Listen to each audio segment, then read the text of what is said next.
Hello everyone, welcome to the program. This is Politics Today, live on Channels Television. I'm Sean Kimale in Abuja. Let's get to it, everyone, tonight, because the conversation is going to be about contestation of ideas. The issue of manifestos that we started yesterday, we didn't quite even scratch the surface. So tonight, we go deep into what the APC and Bola Tinubu promised and what the PDP and Atiku Abubakar promised. Are these promises realistic? Because, as we told you, right here on Channels Television, we are not bothered about what they say they will do. We are bothered about how they will make them happen, because that is what is most important. Before we get into all of that tonight, let me tell you that the majority leader of the House of Representatives, Honorable Ado Doguwa, says there is fire on the mountain in the Kano APC, where he says the internal crisis may cost the party in the election of 2023.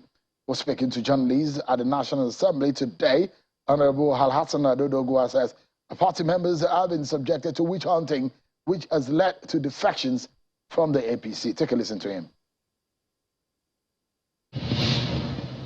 The leadership of our party in Kano, unfortunately, for quite some time, has been subjected into serious hullabaloo, into serious crisis, misunderstanding, chasing, witch hunting of party members. And this inaction or this activity is being perpetrated by some members whom I believe Dr. Abdullahi Umar Ganduje does not realize. I want to say without any fear of being quoted, that is a former commissioner for local government affairs, who is now the running mate to our gubernatorial candidate in person of Honorable Murtala Silangaru. His new wife now, his last wife now, is the daughter of Atiku Abubakar, the presidential candidate of PDP in Nigeria. He told me, myself, when I went to plead with him, don't be angry, don't be angry. He told me one-on-one to God who created me, that since you have messed me up, since you said I cannot make a good governor, since the system have undermined what I did for the party, I rather become an in-law to a president than to be a deputy governor who will make me just like a messenger. If he's not called to order, they feel we should continue in the same manner we are going. They fail to bring everybody on board. If they fail to be inclusive, all inclusive, to bring people who matter to come and work for the party, if they don't ask him to stop arrogance and embarrassing people in public, including abuses, then definitely I want to say to the APC, forget Kano. Those are very strict warnings there coming from a chieftain of the APC. Well, the PDP today, there are some attributions being made to the presidential candidate of the APC in respect of the internal crisis of that party too, and perhaps, he said, he's moved on. Now,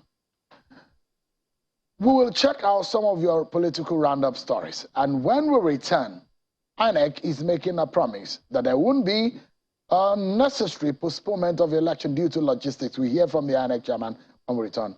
Take a look at some of your political roundup stories.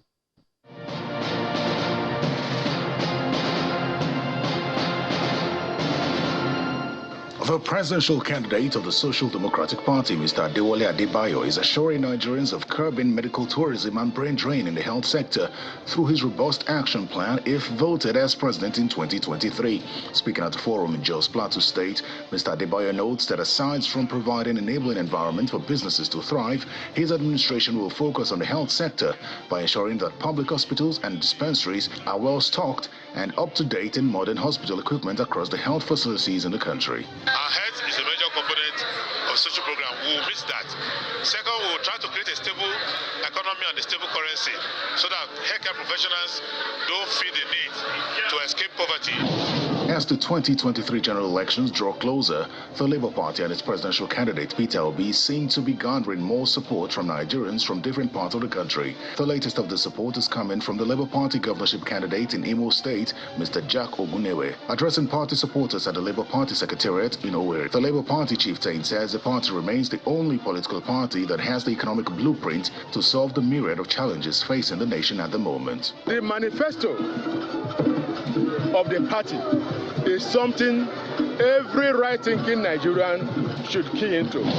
The re-election bid of Ogun State Governor Dapo Abiodun received a major boost as the 52-member Ijebu Traditional Council under its president, the Awujale and paramount ruler of the Ijebu land, Oba Sikiru Adetona, is supporting and endorsing the second-term bid of the Ogun State Governor Dapo Abiodun. At a meeting at the palace of the paramount ruler in Ijebu-Ode, the traditional rulers say the endorsement has become imperative in view of the need to further the frontier of critical infrastructure development in the state come 2023.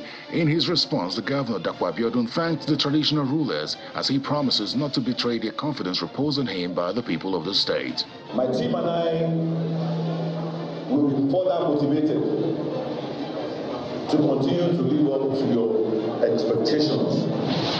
The Deputy National Chairman of the People's Democratic Party in North, Mr. Ilya Damagum, says the 2023 general elections is an opportunity for Nigerian youths to vote for candidates that would guarantee job creation in the country. Mr. Damagum, who made the call at the official flag-off of the PDP governorship campaign in Nguru, Yobe State, revealed that the PDP presidential candidate Atiku Abubakar and his running mate Ifeanyi Okowa would restore Nigeria. Every opportunity in life that comes around, this is an opportunity for them to do the right thing. That is to vote out the government that had put them in this situation. The Court of Appeal in Abuja has dismissed the appeal filed against the candidature of Natasha Akpatu-Uduaghan. The court, presided by Justice Bature Gafai, upheld the argument of her counsel, Mr. Johnson Usman, that the deponents of the affidavits in support of the originating summons who were not delegates cannot challenge the delegate election.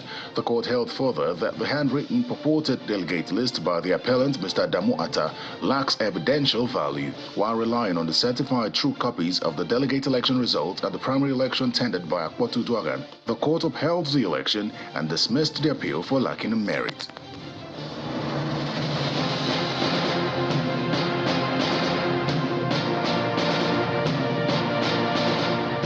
There you go, you've been served with your political roundup stories. Now, let's tell you that the chairman of the Nigeria's Electoral Commission, INEC, Professor Mahmoud Yakubu, says the commission is determined to end what it describes as 11th-hour postponement of elections in Nigeria owing to logistics difficulties. Professor Mahmoud Yakubu expressed his determination during the inauguration of an electoral logistics committee in Abuja. The logistics committee is drawn up to consist of membership from the Armed Forces, the Ports Authority, Customs Service, Immigration, Aviation, Handling Companies, the Nigeria Meteorological Agency, NAMET, and the National Union of Road Transport Workers, amongst others. Well, this is coming on the heels of the postponement of elections in 2015 and 2019 on election days. The establishment of the committee is born out of the Commission's effort to ensure the speedy and safe delivery of huge quantities of sensitive and non-sensitive materials for the 2023 general election. The logistics for the clearance, handling, custody, delivery, and distribution of enormous quantities of election materials is the biggest operation Nigeria undertakes every 4 years. For effective coordination, the Commission believes that every national asset must be mobilized for the exercise. We are determined that never again should elections be postponed at the 11th hour on account of logistics. This is why we are mobilizing every national asset and starting the engagement early. It is exactly 112 days to the next general election. So we learned a lot from what happened in 2019, and therefore the planning must start early so that we achieve the goal of delivering much of the materials long before the election. Thank you so much, everyone. There you have it, the INEC chairman, Professor Mahmoud Yakubu. Now, tonight, we shall be dissecting, or we go ahead, continuing the conversation on dissecting the issues that has been brought up in respect of the campaign promises, manifestos, and the agenda of the PDP and the APC. Well, this is coming up based on the conversation that the two major political parties have been having. Well, there has been criticisms of one another. APC criticizing PDP, PDP criticizing APC. And in fact, they've touched on the agenda and their manifestos. And there are more areas to cover on that conversation, which we started yesterday, and the debate on which of the candidates of these parties own the best ideas to govern Nigeria. And that conversation continues tonight.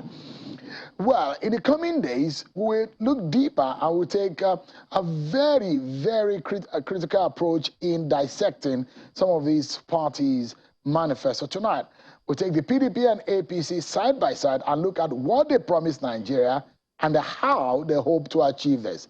Tonight, I'm being joined by two gentlemen from the APC and the PDP.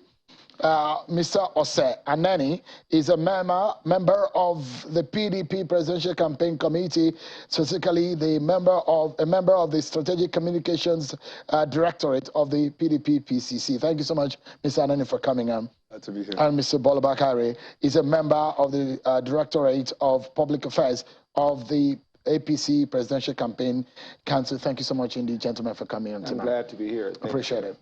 So let's get started. First and foremost, there has been back and forth between your parties, and I understand the reasons why, even more than what the criticism on the Labour Party. Of course, they are yet to release theirs officially, and NPP has released theirs. But the fact that the APC beats the PDP in 2015. And went ahead again to win the election in 2019. The PDP feel more the obligation to take over power from the APC, and perhaps that contestation that you've destroyed this country, we are trying to fix it, but you have done worse. These are some of the conversations that both parties have engaged in. But let's look at what the PDP and the APC stands for. For example, let's take a look at a summary of the Bola Tinubu agenda, what it stands for, as far as the 80-page document that he tagged a Renew Hope agenda for the nation. Yeah, it's an 80-page document which priorities include national security, the economy, agriculture, power, oil and gas, transportation, and education. This is what Bola Tinubu says he has in store for Nigeria. What about the PDP, Atiku Abubakar? He has a slogan, as one, we can get it done. He has a 5-point agenda manifesto, which includes security, economy, and prosperity, restructure the polity, provide qualitative education, restore the nation's fractured unity. These are some of the focus of the former vice president, who says that he's supposed to run for this election again and win. Now, let's begin the conversation. And if you look at it, we put some of these manifestos side by side, APC on one hand, PDP on the other hand. So you can have your eyes on both of the ideas and see for yourself what they mean. There are details of some of this issue. First and foremost, I'd like Mr. Bakare of the APC to tell us, the PDP has criticized your party that you have no genuine idea. In fact, they called it a copy and paste. It was, the PDP had said, you copied it from the idea from a Hope 1993. We had Mr. Dili Momodu here on one of the programs. I said, look, he was majorly part of that 1993 campaign. And most of what was captured in your manifesto are some of the things that were embedded in the MKO Abiola idea. Oh, thank you, my brother. I'm glad to be here. The element of saying copy and paste. Thank God you mentioned his name, Dele Momodu. It's high time, as a Nigerian, I take time out to think about the person who's making the speech, because what you are drives what you are saying, because your intellect is what drives you. How come? How did you get to that level? Because the word hope is being used. If you sleep this night, your hope is to wake up tomorrow morning. If you're not married, your hope is to get married and have kids. So that element of that word hope, if he doesn't know, he should go back and check the dictionary for the meaning of hope. And when it comes to a situation that he's telling the average Nigerian that, oh, it's copy and paste, what do you mean copy and paste? What is good is good. Did your party borrow from OP93 campaign manifesto? There was no borrow anywhere. When it comes to semantics, when it comes to English, when it comes to building up a nation, we all know where we shy away from what we are supposed to do. The facts are there. Like right now, we're talking in terms of security. Everybody will say security is not it. We need to get it better. Pick on any caption at all. We can always do better. That is why in life is work in progress. The element of hope is the element that keeps people going. It's a language that is dynamic for a dynamic people, for a dynamic nation. I don't like castrating people. But for God's sake, what does the man know about manifestos? He was once a presidential candidate. He didn't make good. He didn't even get 5 votes. You say he doesn't know anything about manifesto. This was someone who was on the ballot before. For you to get on the ballot from your own party is an easy affair. You don't pay anything. Put it together, pay INEC, you get you registered. Have you been on the ballot before? Who? You? No. Because I choose to stay where I am and contribute my bit to the nation. You know, the reason why I was asking is that before you criticize someone who's been on the ballot for saying that what does he know about manifesto, you know, that's why I asked the simple thing if you have been on the ballot yourself. The simple thing is this. My kind of person would not come out in a game where I will lose. I am a winner. If I am set to come on the ballot, I am going to win because I will have gotten all my parameters right. And when we're talking in terms of, let's think in terms of this paper, we will call a manifesto. What has he done before? Let's look at his antecedents. Who? Dele Momodu. No, why are you dwelling on Dele Momodu? I said what he said, and I'm asking you. No, and I'm telling you directly that the element of hope is a word. It's a word that means work in progress. That's what your party stands for. That little wonder, we are the progressives. We keep moving from good to better, from better to best. All right. Let me allow Mr. Osaneni to comment. I'd like you to, because I'm still on the surface, so okay, before we get deep into the matter. But let me allow you to listen to what Mr. Kashim Shettima said about your candidate.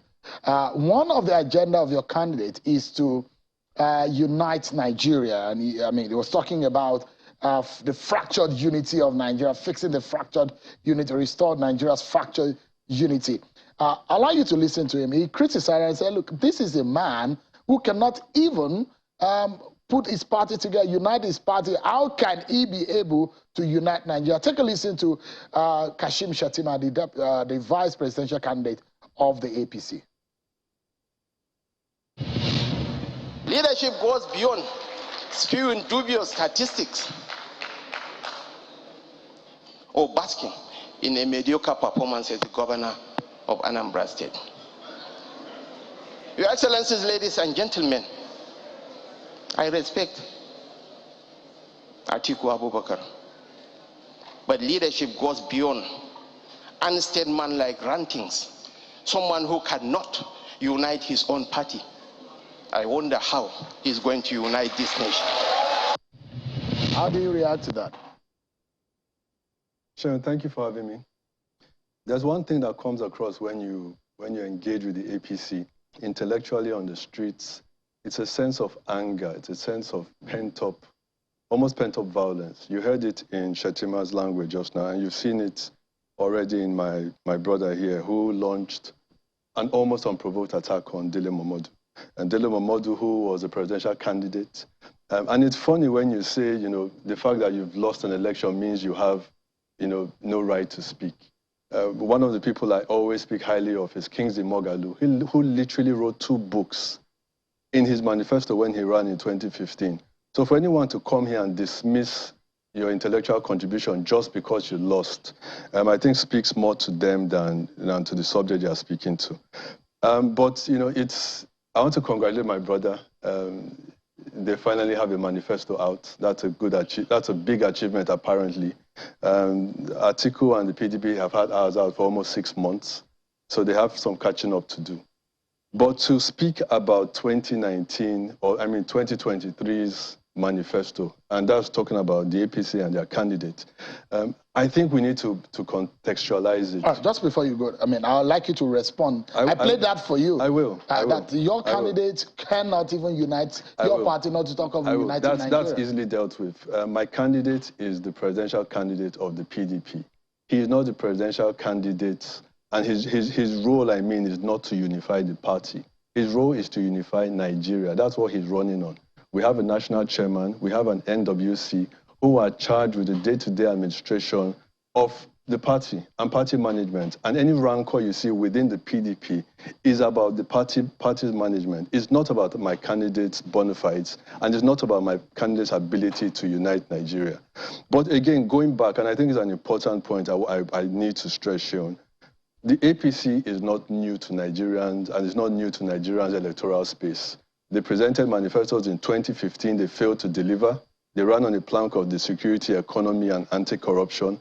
And on every indices between 2015 and 2019, they dropped from when we handed over to them in 2015, when the PDP handed over to them. And then they ran again in 2019. And again, on every single indices, on insecurity, on the economy, on corruption, on every single indices. We're having record levels of unemployment, record levels of inflation, record levels of insecurity. And it's interesting, they also ran on restructuring. They actually put together a committee that promised to deliver restructuring. And then you showed Shettima speaking, and Shettima also spoke and said, to hell with restructuring. So when you have a party that has for almost 8 years consistently promised and failed to achieve or live up to any single one of their promises, I wonder whether this is just an exercise in futility. What exactly are we debating? Can we take the APC for their word? I don't think we can.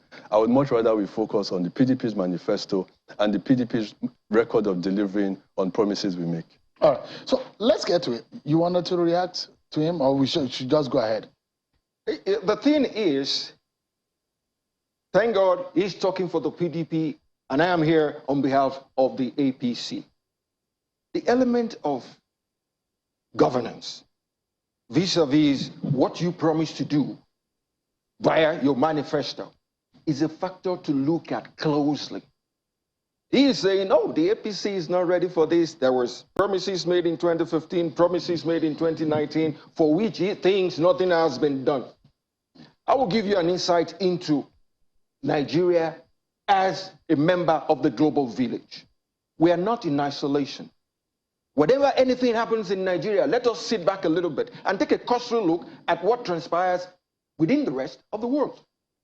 When you're talking about insecurity, it's not just in Nigeria alone, it's all over the world. The name ISWAP means Islamic of West Africa. There is Al-Shabaab in the northeast of Africa. They are all over the place. It's in Middle East, it's even in America. Everybody is being conscious about the insecurity on a global scale. In the case of Nigeria, we are no different. We are managing them, and we are managing them good.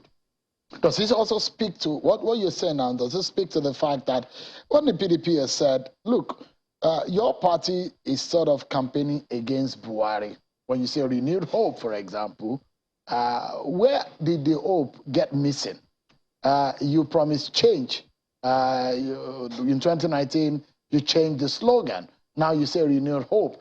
Are you saying that there is a battered hope for Nigeria that you are renewing, or what exactly are you talking about? Try and understand the element of semantics. Hope, it's a normal phenomenon to every... I'm talking about the fact that whether or not your party is engaged now in activism against your party on what you have stood for in the last 7 years. No, because you're banking... Should I give you an example? Go ahead. Part of what some of your members and leaders have said is that you will fix security in 6 months. So the question is that your president, the president of Nigeria has about 6 months to go. So why didn't you, if you have the secret of fixing security, why didn't you give the president that secret so that he can solve it? Why wait till after winning the election? I'll tell you this. When it comes to the element of security, there is one balance there on the street that says, if there are no thieves, the police doesn't have a job. Insecurity is here with us. And we are going to fix it. There are some instances where, as a people, that's one thing I say about Nigerians, When we listen, we don't listen well. When we are looking, we don't look properly. We believe and take everything on the surface. There is a war going on against insecurity. The war is being fought. Our military are there doing their bit. Equipments have been purchased to make sure that this insecurity is lowered. The fight is on. The fight is continuous. Little wonder America wakes up at times and say, hey, there is that element of insecurity. It wasn't thrown at Nigeria alone. It was thrown at a lot of other countries. Because these bad people, they are there on a regular basis. Their belief, their thought pattern is not for peace. Their thought pattern is for insecurity. And honestly, we are doing a good job of fighting insecurity. All we pray for is a continuity along those lines, and we are going to win. And to go back to what you said in terms of, do you mean that there was no hope before, but now that we called it renewed hope? It's a case of semantics. Hope is a normal phenomenon to a normal human being. You need to keep hope alive. Your hope is Nigeria is going to be a better place. We are going to make Nigeria a better place. We are working towards making Nigeria a better place. Nothing. Can Nigerians believe you this time around on whatever you say you will do? They will. They will, because of the person. And I'd like us also to also tell Nigerians, can Nigerians believe it? If your party at some point had come to Nigerians to say, look, we failed you, forgive us. Your chairman has said it. Forgive us, we failed you. Why should Nigerians believe what you're saying now? Let me respond to that before you let it go. Before you let it go. You were saying, why should Nigerians believe in us? I will tell you one thing. In Yoruba land, thank God you're Yoruba man. Your name is Sheung. Mine is Bola. Don't be too sure I'm Yoruba. I'm from Kwara State, from the north central region of the country. Just a joke. That's the right one. You're Sheung, I'm Bola. He's Ose. For the fact that we have different names means we have different mentalities, different attitudes, different ways of doing things. Little wonder, on our moving forward, we are looking at the man. When you are campaigning, you as a person that is going to be Mr. President, you are campaigning that this is what I am going to do. And when you tell me this is what I am going to do, I'm going to sit back and look at you. What have you done before? It's difficult for a man, a bachelor, to come and advise me what marriage is like. Is your candidate better than that of the PDP in terms of what he has done before? A lot better. Loads better. I am saying loads better. Throw any question at me, it's loads better. All right. It's sir. So let's, again, I don't want to come on television and waste the viewers' time. I don't, you know, it boggles the mind when anybody will sit down and say the security situation has improved. We recently had the Kuje prison jailbreak. We recently had, in Abuja, the Federal Capital Territory of Nigeria. We recently had the attack on the Brigade of Guards, again in the Federal Capital Territory. We recently saw the evacuation of foreign personnel because of credible security threats, again in the Federal Capital Territory. You know, so for instance, you hear the APC talk about infrastructure. You cannot use the train between Abuja and Kaduna because of insecurity. So how can anybody with a straight face sit down and say that things are better? You know, these things are really, really important to us. These things are literally life and death when we're talking about the fate of the nation. You know, and I take offense slightly when people come and think this is just an attempt to play games or to just show working to whoever their paymasters might be. This is serious. You know, yes, I concede that we have always had insecurity problems, but then tackle it with innovative solutions. Our Nigerian army is one of the best fighting forces in the world, but they are not trained and equipped to handle domestic insecurity issues, which is what they are currently doing. So the allegation was that your party failed to equip too. And that's, let me land, Sheon. The Nigerian army is one of the greatest fighting forces in the world. The Nigerian army is currently carrying out domestic policing activities. It is overstretched, it is under-equipped, we don't have the force to carry out all these duties. They are deployed in every single state in Nigeria, every single state. And so how do you tackle it? And I want to speak to the manifesto because I've read my friend's manifesto. And how Tinubu wants to tackle it, like they do with most things, is throw more money at it, buy more arms, buy more equipment. Sir, please, let me finish. Like I said, this is serious business. They want to throw more money at the problem. But my candidate in his manifesto says this is a huge problem that we need to tackle in a different way. We need to restructure our security architecture to devolve policing powers, not just to the regions, not just to the states, but even to the local government areas, so that you can have from the local government area to the state level, people tackling these community policing issues. And what that does immediately is free up your armed forces to protect Nigeria's territorial integrity and tackle ISWAP. So there's a clear difference, and I hope, Sean, this evening we focus on the manifestos. So let me give you a snapshot on political slogan. Absolutely. Let's look at it. Before we go on a break, let's look at the snapshot again of the APC and the PDP side by side. The PDP saying that they will raise the GDP per capita to 5,000 by 2030. The APC said that it will do a fourth industrial revolution, thereby helping the youth. The PDP says it will create 3 million new jobs. The APC says it will stop fuel subsidies and increase crude oil production to 2.6 million barrels per day by 2027 and 4 million barrels per day by 2030. The PDP says it will lift 10 million poor Nigerians out of poverty yearly. Well, the APC is saying in the oil and gas sector, it will implement a host community development. How would they do this?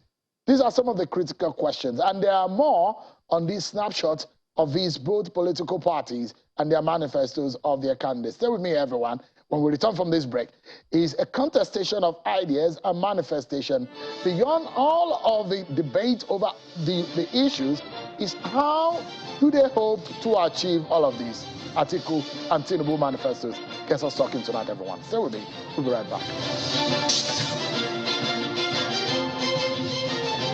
Everyone, the APC and PDP, the Atiku and Tinubu manifestos get us talking tonight. One says that it's renewed hope, and the other says that as one we can get it done. Which one would you prefer? You have the choice. 18 political parties you can pick from. Ose Aneni is a member of the PDP Presidential Campaign Council, member of the Directorate of the Strategic Communication of the PCC of the PDP.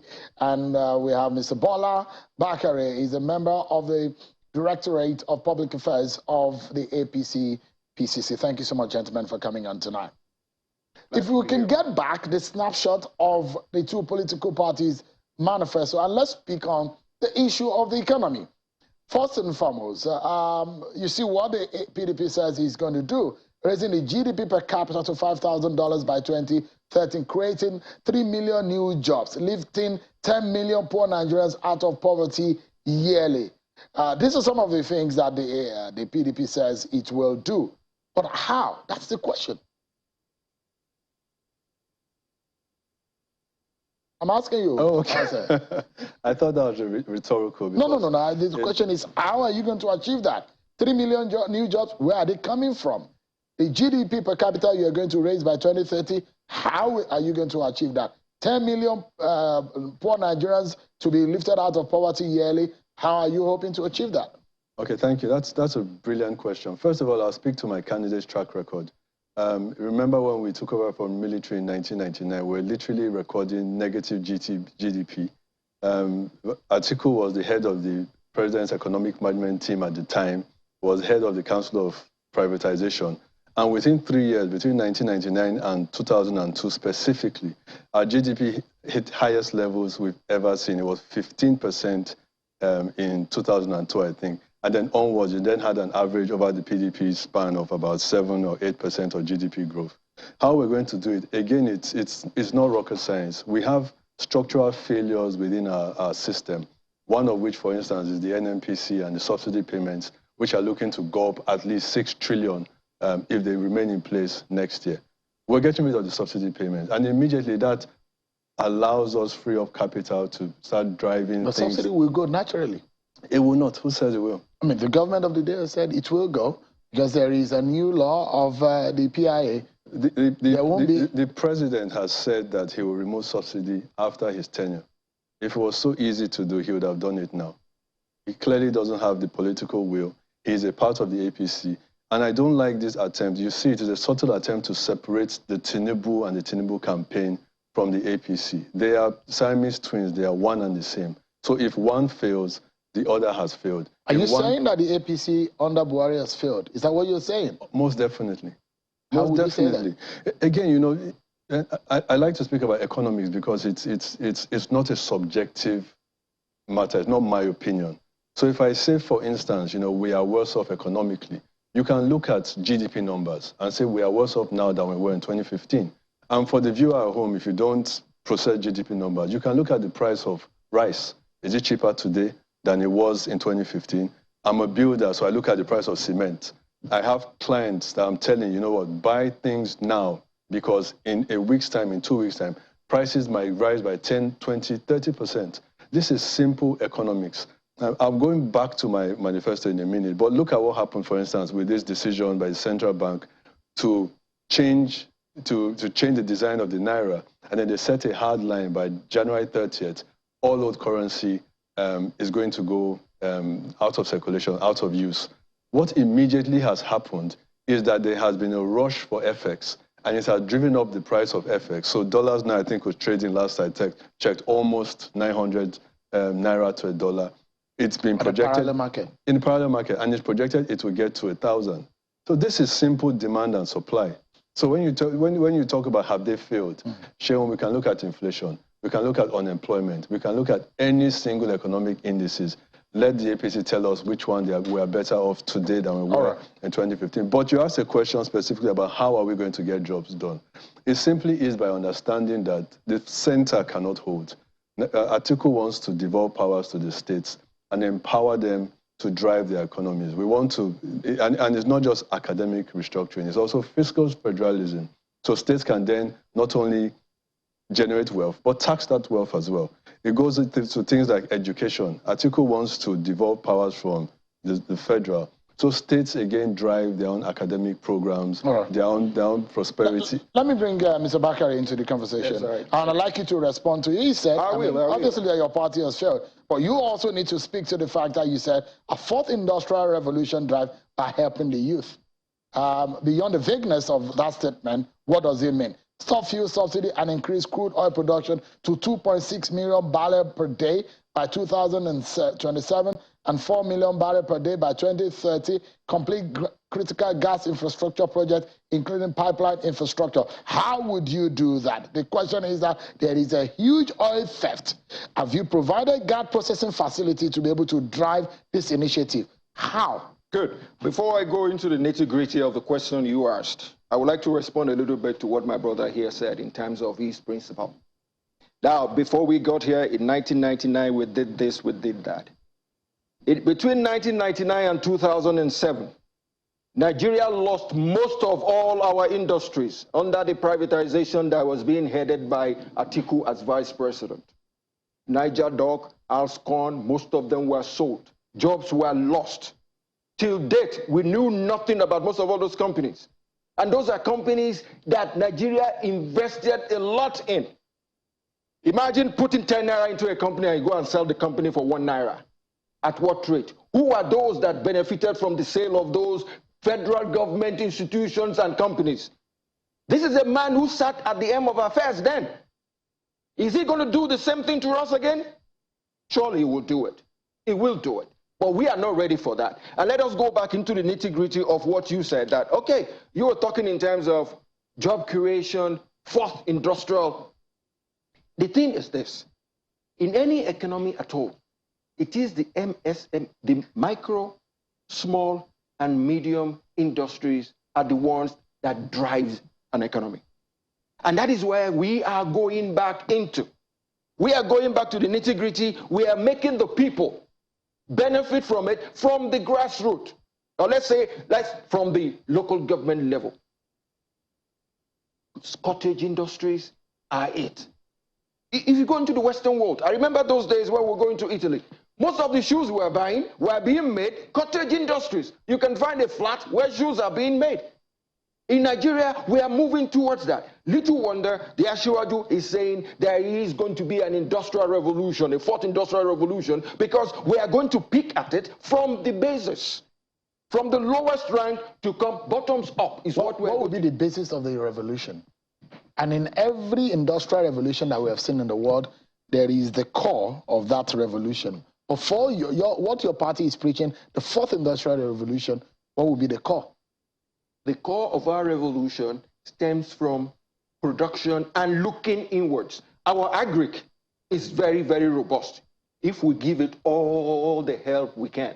Little wonder, we have our man who is now at the African Development Bank, additional. While he was there, he was bringing our agric to speed by doing basic things, things most people wouldn't think about. The man said, look here, my farmers, my everyday people, I need to get across to them so that they can get fertilizers and go and use in the farms. As elementary as that was then, it achieved what it was going to achieve. If we're talking about industrialization, there are a lot of factors involved because we have to talk in terms of power, which is a driver of the economy. Power will have to be factored into it. You will now tell people, imagine what happened to us during COVID. Most people never believe they can do anything on their own. But I will tell you this, some people survived on the element of COVID, being indoors, they became more innovative. We are going to turn innovation to the people. We are going to back the people to make sure innovation happens. Take, for instance, a case where, okay, for anything that works at all, you need funds to make it work. Part of what Asiwaju is going to do is to make loan easily available to the people. Little wonder, we did a few things, right? We had trader money where we gave money to the market women to say, okay, here is money for you. So you're continuing the trader money and the farmers, all of those, feeding school children and all of those? Are you continuing all of those? Honestly, our kids in school should go to school. There should be incentives for kids to go to school. We will feed our kids in school. That will continue. We will feed our kids in school. We will make sure the number of kids on the street are reduced on a regular basis, and we'll get them back in school. Mr. Bakare, give them the incentives. Yeah, Mr. Bakare, the question I asked about the fourth industrial revolution that your party has captured in your manifesto. That's right. The first, the second, the third industrial manufacturing, the use of the steam and the water, the power, the factory, how those industrial revolutions are developed over the years across the globe. There are pivotal factors driving this revolution. But for the one that the Tinubu and the APC are driving and preaching this time around, what will be at the center of it? What will be, what exactly will it be? We are going to start from where we are, because you can afford to say, oh, our industrialization is at a low ebb. Agreed. But the thing is, we shall move from where we are with what we have. With what? Is it going to be technology? With what exactly? There is. For every industrial revolution has the pivot for it. But what would your own be? Our industrialization, the fourth one, is going to be people-based. How? When I say people-based, the element of you being a producer on your own, being innovative enough to act, and then the government being there to give you a hand. There is no human being. So you will give loans to those who want to buy cars, those who want to hold on? Don't even go, if you're talking about cars, cars is a luxury, and at times it is a necessity to some people. But what we do is we conserve the money rather than saying, okay, you want to buy a car of 100 million, you pack 100 million and go there. We reduce the rate. Give the bank. What about the purchasing power? Because if you are giving loans to people, how would they be able to pay if the purchasing power is very low? What you're doing, if the inflation is very to high, them is the element of not paying in one fell swoop. It happens all over the world. When it comes to mortgage, if you are given a chance to pay for your mortgage in bits, you will own a house. If it's a car you want to purchase for necessity, you will pay at installments. This is the way the whole world is being run. Nobody pays for everything in one fell swoop. All right, let me go to Ose. Ose, I'd like you to respond to a few things that Mr. Bakare has said. But you talk about electricity, which is a very major criticism of your candidate. And your candidate in the manifesto said they would target 10 megawatts of transmission capacity over the short term and 25,000 megawatts of power generation through a mix of energy sources. So, target. You've put the figure to it. How would you do it? We've not been able to achieve that. In all my 4 decades of living, I've not seen that coming alive. How would you do that? Sean, you know, the last segment was very difficult to watch. Watch my brother struggle to answer a basic question. He probably hasn't read the manifesto. That's why he was struggling with it. He spoke about MSMEs being the driver of the economy. I agree 100%. I agree 100% because it's in our manifesto. That is the core of our push to create jobs and and grow our economy, to recover Nigeria's dignity and dignity from where it is right now. The interesting thing is that, again, because I've studied his manifesto, maybe more than him, is that the core of their economic growth is agriculture, which in and of itself is not a bad thing. But they want to create jobs by hiring or employing millions of Nigerian youths to go to the farm. That's what they want to do. They want to hire millions of Nigerian, I repeat it, Sean, the APC wants to hire millions of Nigerian youths to go to the farm. Why that is a problem is because their own MBS has said that the greatest poverty trap in Nigeria, it's also, interesting enough, the highest employer of labor, is sustenance agriculture. So they want to, you know, on the face of it, say they're going to create 10 million jobs or 20 million jobs, but they are consigning young people to a fate of poverty and impoverishment, because if you give a young person an agricultural job that is at sustenance level, they will never prosper. Compare it with our plan, for instance, if we talk about our own fourth industrial revolution and what the core is going to be. We want, our target is, and I'm going to speak about electricity because it forms a critical part of it. We want to make Nigeria the digital capital of Africa. We want to build the greatest digital economy on the continent. And we are doing it by a focus. Remember I said that we're devolving powers to the states when we're talking about education. But we are adapting the syllabus to focus on STEM, on science and technology, engineering and mathematics. And we are going to put money into those fields so that graduates that come out can build that fourth industrial revolution my brother was struggling to explain what it's all about. You spoke about trader money. You know, trader money is something that, you know, it annoys me greatly. At the end of the 2019 elections, the EU put out a report that all these trader money, farmer money, all these other things were institutionalized vote buying schemes.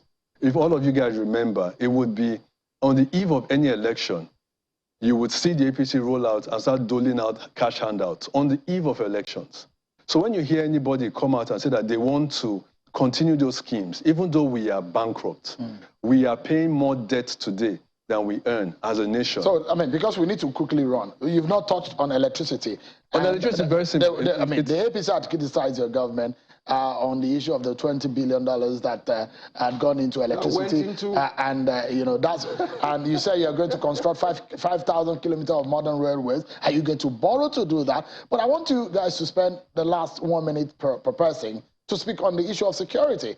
Now, the PDP has said that they will hire how many million now? 1 million personnel into the police workforce. How are you going to achieve that? The APC said that they are going to ensure that there will be police reforms. They will be focused on positioning the institution to be better to deliver on its mandate.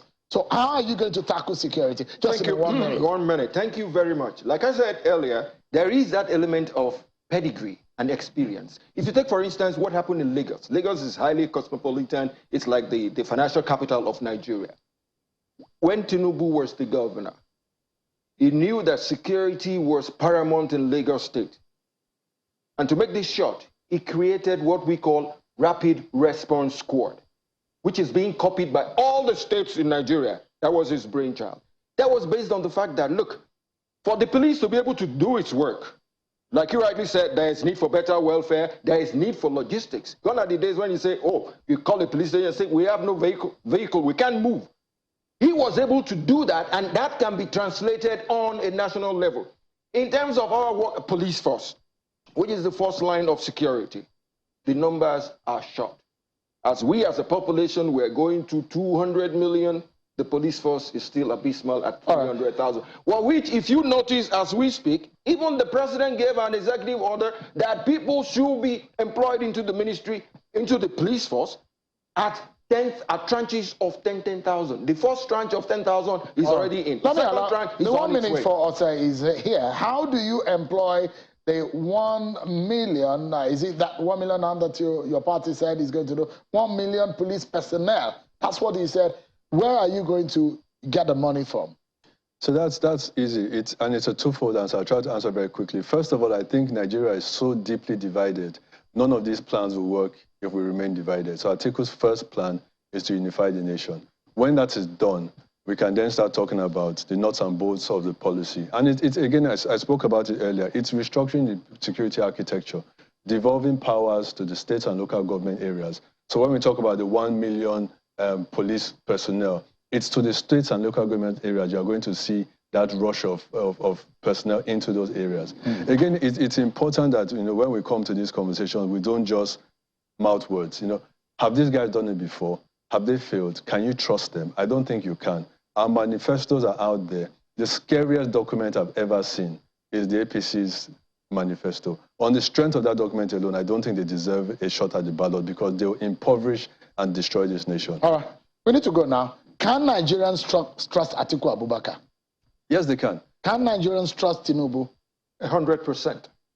I mean, how am I surprised? Am I surprised? No, don't be surprised. Your answers are look. But the question is that Nigerians know the answer. Whether or not they can trust the candidate. In 1995, Atiku was part of the Constitutional Conference at the time, and he was pushing for restructuring even as far back as then. He is the most consistent candidate. Right. He is not pandering to the gallery. Nigerians can trust him. Just leave Nigerians in the hands of Bola Ahmed Tinubu come 2023. Bola Bakare, a member of the APC PCC, thank you so much. And also Anani, a member of the PDP PCC. Thank you so much, gentlemen, for coming tonight. It was a pleasure. And having this intellectual conversation. Thank you. That's about it for tonight, everyone. It's Friday. I don't know what you're having planned for your weekend, but I guess mine is going to be spent doing some rest and some academic work. Thank you so much, everyone. I'll see you again on Sunday at 8 p.m.